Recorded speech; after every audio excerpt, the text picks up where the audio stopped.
The US-Iran deal and Russia's war on Ukraine has taken centre stage at the G7 summit in France. Here's what came out of today's talks.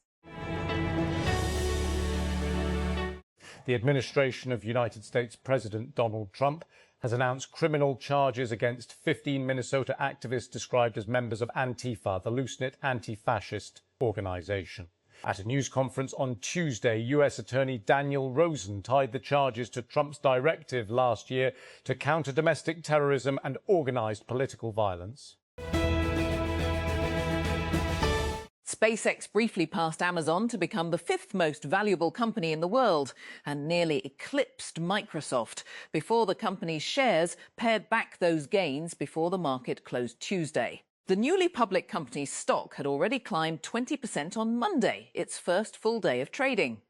Tuesday's news that SpaceX was acquiring AI coding company Cursor, along with the start of options trading on SpaceX's shares, sent the share price even higher, spiking its valuation to $2.9 trillion before it ultimately settled back down.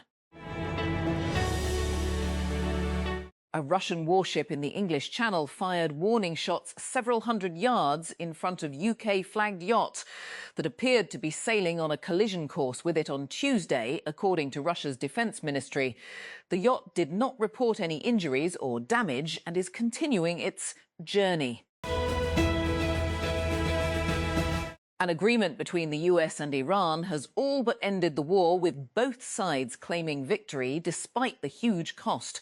Iran's relationship with its Gulf neighbours, which it attacked during the war, has been damaged.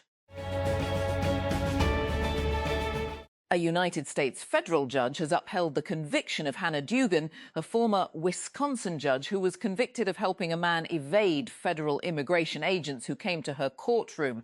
U.S. District Judge Lynn Adelman had previously postponed Dugan's sentencing to consider efforts to overturn her conviction, but declined to do so in a decision on Tuesday. The current Ebola outbreak in the Democratic Republic of Congo, DRC, could become deadlier than the worst outbreak on record, which killed more than 11,000 people, says the head of Africa's Centers for Disease Control and Prevention, Africa CDC. The number of confirmed cases in the country, including increased to 896 deaths. Government data showed on 6 deaths, data showed on Tuesday. More than 400 cats destined for slaughter have been rescued in Vietnam after authorities dismantled an alleged feline theft ring. An animal welfare group has said 9 people have been arrested in connection with what police described as a criminal group specialising in stealing and collecting cats, according to the official newspaper of Ho Chi Minh City Police. Republican Governor of Ohio Mike DeWine has announced that he now opposes the death penalty, calling for an end to the punishment he once helped revive in his state. During a news conference on Tuesday, DeWine explained that, as a young prosecutor and elected official, he once believed that capital punishment could serve as a deterrent to crime. But that argument, he said, no longer stands up to scrutiny. A security researcher said she was able to access several internal FIFA platforms due to a simple security flaw, which allowed her to watch and have full control of the TV stream of every World Cup game. The researcher, who goes by Bob the Hacker, said she simply registered as a player agent on FIFA's official agent registration platform. Then, thanks to having that account and a flaw in FIFA's back-end API, which didn't check if a user actually had the proper authorization, she was able to access several internal FIFA platforms. Qualcomm CEO Cristiano Amon said Tuesday that the company is working on over 40 different AI wearable devices, including jewelry, earbuds with cameras, pins and watches, a sign of how aggressively the chipmaker is betting that the next major computing platform won't be a phone at all. To power that vision, Qualcomm is announcing 2 new offerings. A platform called Snapdragon Reality Elite for mixed reality glasses, designed to run more powerful on-device AI, and the scalable turnkey AI-ready toolkit, START, a combination of hardware modules and a software stack for AI devices, starting with smart glasses. game over for fans of discontinued video games after the European Union, EU, admitted defeat on Tuesday and said it cannot stop publishers from making them unplayable. But the EU unlocked one potential cheat code by promising voluntary guidelines to manage video games' end of life.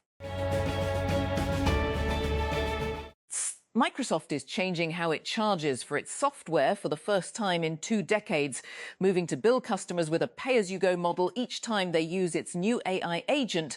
The change, prompted by the soaring cost of artificial intelligence, came Tuesday as the company launched Copilot Cowork, an AI agent that can independently carry out office tasks like drafting documents, building spreadsheets and sending emails. Who Portugal versus DR Congo? What FIFA World Cup 2026 Group K match where Houston Stadium, Houston, Texas, United States, when Wednesday 12 p.m. 17 GMT. How to follow, keep up with all updates on Al Jazeera Sport. Portugal will seek to put 60 years of World Cup hurt behind them when their 2026 clash with the Democratic Republic of Congo in Houston. With the Democratic Republic of Congo in Houston. Israel has seized planning and construction powers at the Ibrahimi Mosque in the occupied West Bank from Palestinian authorities, scrapping parts of an agreement in place since the 1990s. Finance Minister Bezalel Smotrich said on Tuesday, under the 1997 Hebron Agreement, Palestinians controlled planning and construction in the entire city of Hebron, including the Jewish tomb of the patriarchs and the adjoining Ibrahimi Mosque.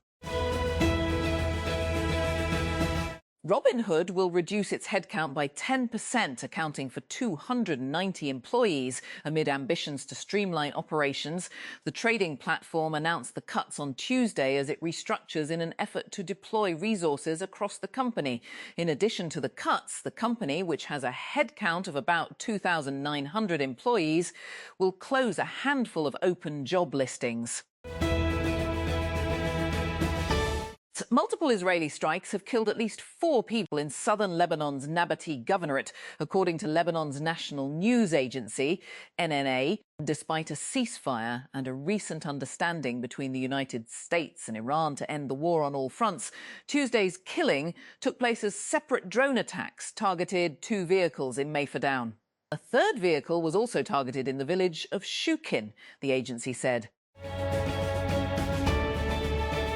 Rivian is laying off hundreds of workers just 1 week after it began deliveries of its hotly anticipated R2 SUV. The company has confirmed to TechCrunch. The company said the layoffs will affect less than 2% of its overall workforce, and that it was done to boost efficiency. It's at least the 4th round of cuts Rivian has made since the beginning of 2024. The Wall Street Journal first reported the new round of cuts on Tuesday. Mobileye has pitched itself as an autonomous vehicle technology supplier. Now it wants the operator label too. The Intel subsidiary and publicly traded company said Tuesday it plans to launch a robotaxis in a US city in 2027, marking an expansion beyond its supplier strategy. Mobileye didn't name the US city. However, the Israeli-based company said it will have an initial fleet of 100 autonomous 27, which will be phased in throughout 2027. Google on Tuesday released the final version of its Android 17 operating system, as well as its counterpart for smartwatches, Wear OS 7. The latest release, which arrives first on its own Pixel devices, is also accompanied by a Pixel drop, bringing new features that include support for the latest AI models, like the music generation model Lyria 3, the multimodal Gemini Omni, and speech-to-translation tools for the Pixel 10a with Audio LM. The latest feature release underscores Google's strategy of using its Android and Pixel devices to showcase its latest AI technology. While its rival Apple is focused on catching up in AI with September's public launch of AI upgrades to Siri and iOS 27, Google's Android 17 is focused on its newest AI models, Gemini's role in creation, communication, and other device experiences. Punjab Finance Minister Mian Mujtaba Shujar Rahman on Tuesday presented the provincial budget for fiscal year 2026 to 27, proposing an allocation of $750.1 billion for the education sector. The budget was unveiled in the Punjab Assembly after receiving approval from the provincial cabinet. Chief Minister Mariam Nawaz Sharif, provincial ministers and members of the provincial assembly attended the session. Finance Minister Mohammad Aurangzeb on Tuesday termed the launch of the Tax Asan scheme for traders a paradigm shift, adding that the government had to start somewhere in its efforts to widen the tax net. In an interview on Geo News programme Capital Talk, Aurangzeb said, "We kept the tax rate at 1 PC for traders because we have to start somewhere. However, it is part of a broader framework to expand the tax net, and we are moving in the right direction."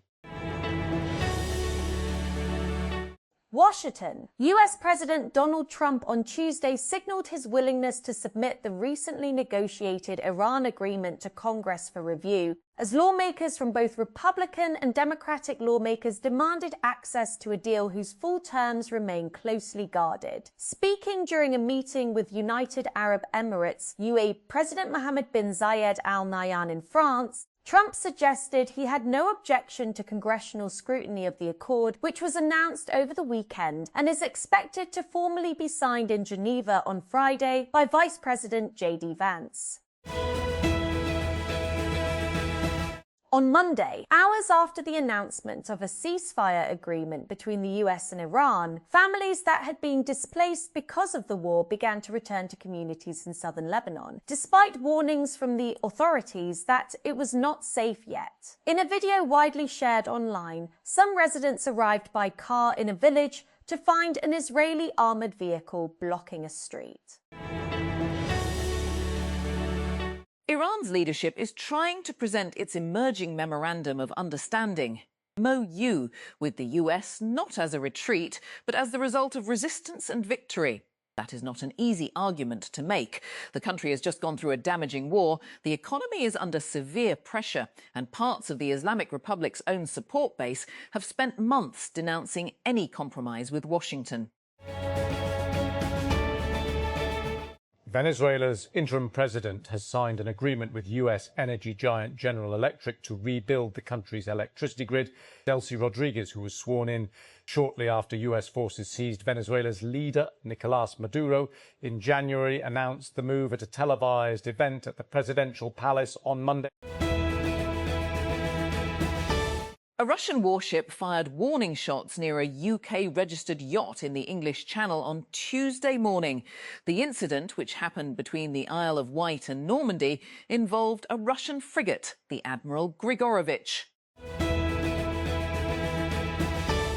The British military is investigating a report that a Russian warship fired warning shots at a yacht in the English Channel.